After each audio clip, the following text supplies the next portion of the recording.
Hello everyone, আসসালামু আলাইকুম। আশা করি সবাই ভালো আছেন। আজ সকাল সকাল ঘুম থেকে উঠে পড়লাম, এই তো বারান্দায় চলে আসলাম গাছপালাকে একটু দেখতে আর সুখ দুঃখকেও একটু দেখতে। মাশাআল্লাহ, খুব সুন্দর বেলি ফুল ফুটছে। বেলি ফুলগুলো পানিতে একটু ভিজা ভিজা হয়ে গেছে, অনেক গ্রান, অনেক কলি আসছে। দেখেন গাছে বৃষ্টির কারণে গাছগুলো অনেক সতেজ, কোনো ধুলাবালি নাই। আর এদিকে তো আমার জুই রানী প্রচুর কলি নিয়ে চলে এসেছে ফুল ফোটার জন্য। মাশাআল্লাহ, কিছু ফুলও ফুটছে। সবগুলো ফুল ফুটলে প্রচুর ঘ্রাণ বের হয়, বিশেষ করে রাত্রির বেলা ভালোই লাগে। এর আগে যে ফুলগুলো ফুটছিল ওগুলা তো অনেক দিন ছিল, প্রচুর ফুটছিল। এই গাছটাও মাশাআল্লাহ সুন্দর একটা রূপ ধারণ করছে। গোলাপ গাছের নতুন করে কলি আসছে, হাজারি গোলাপ। এটা মিষ্টি কালার, হালকা মিষ্টি, খুব সুন্দর একটা কালার। রঙনে কলিগুলা বড় হয়ে গেছে, ফুটবো ফুটবো করে করতেছে। মাশাআল্লাহ, এদিকে দেখেন জবার কোনো জুড়ি নাই। জবা রানী তো ফুটে একদম টলমল করতেছে। 3টা জবা ফুল ফুটছে আজকে, নিচে একটা উপরে 2টা। এই দেখেন জবা ফুলটা কত বড়, কালারটা একদম টকটকে লাল। সুখ দুঃখ মনের আনন্দে নাচানাচি করতেছে। আমার বারান্দার সাথে ওদের খুব সুন্দর লাগতেছে, ওরা দুজন ম্যাচিং ম্যাচিং। প্রথম ভাবছিলাম একরকম পাবো কিনা, মাশাআল্লাহ দুইটাকে আমি ঠিক একরকমই পাইছি।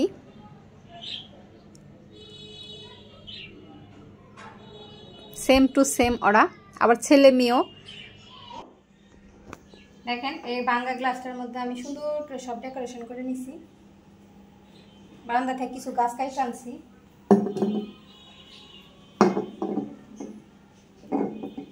দেখি কেমন লাগে।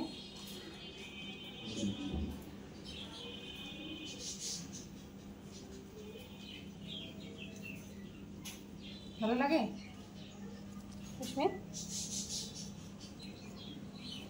চলো এটা ফিট করে রাখা। এটা উল্টো হয়ে থাকে গাছটা, এটা সমস্যা, বাঁকা বাঁকা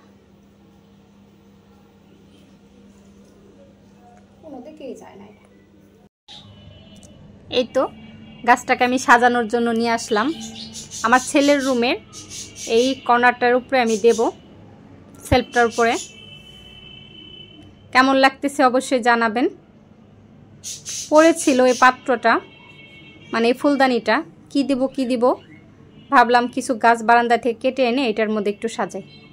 বইগুলো একটু আমি আগেই এগুলো সব মুছে নিছি। আমার কাছে খুব ভালো লাগতেছে। ছেলেও বলতেছিল মা অনেক সুন্দর হয়েছে। এই তো ছিল। রান্নাবান্নার জন্য চলে আসলাম ঘরটর গুছাইয়া। এই তো এখানে ধুন্দুলের তরকারি রান্না করব, বাইলা ট্যাংরা মাছ দিয়ে। সব কিছু আমি কাটাকাটি করে নিছি। এখানে কাঁচামরিচ পেঁয়াজ আমি কেটে নিয়েছি। এখন আমি এটাকে ভালো করে মাখাবো, তো দেখতে থাকুন। আমরা অবশ্যই এইভাবেই মাখাই ছোটো মাছের তরকারিগুলো বসায় থাকি। যে কোনো বেগুনের তরকারি, ছোট আলু দিয়ে, ছোট মাছ দিয়ে যে কোনো তরকারি চচ্চড়ি করলে বা মাখা মাখা করলে এরকম করে আমরা করে থাকি।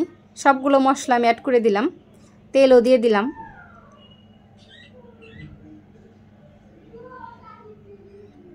এখন আমি এগুলোকে মাখিয়ে নেব।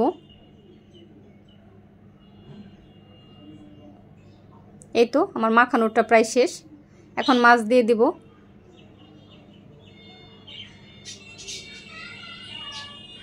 এখন একটু সামান্য পরিমাণ ঝোলের পানি দেব, বেশি পানি দেব না, দিলে ভালো লাগবে না, তরকারিটা পাঞ্চা টাইপের হয়ে যাব। চুলায় বসাই দেওয়ার পর এই দেখেন তরকারিটা আমার শেষ পর্যায়ে রান্না হয়ে গেছে। আমার তরকারি ছোট মাছের ঝোল। এদিকে আমি পুঁই শাকও রান্না করছিলাম অফ ক্যামেরায়, সেটা আর দেখানো হয় নাই। তো এই ছিল আজকে দুপুরে রান্নাবান্না খাওয়া দাওয়া। ভালো লাগলে অবশ্যই আমাদের পাশে থাকবেন। আসসালামু আলাইকুম, আল্লাহ হাফেজ।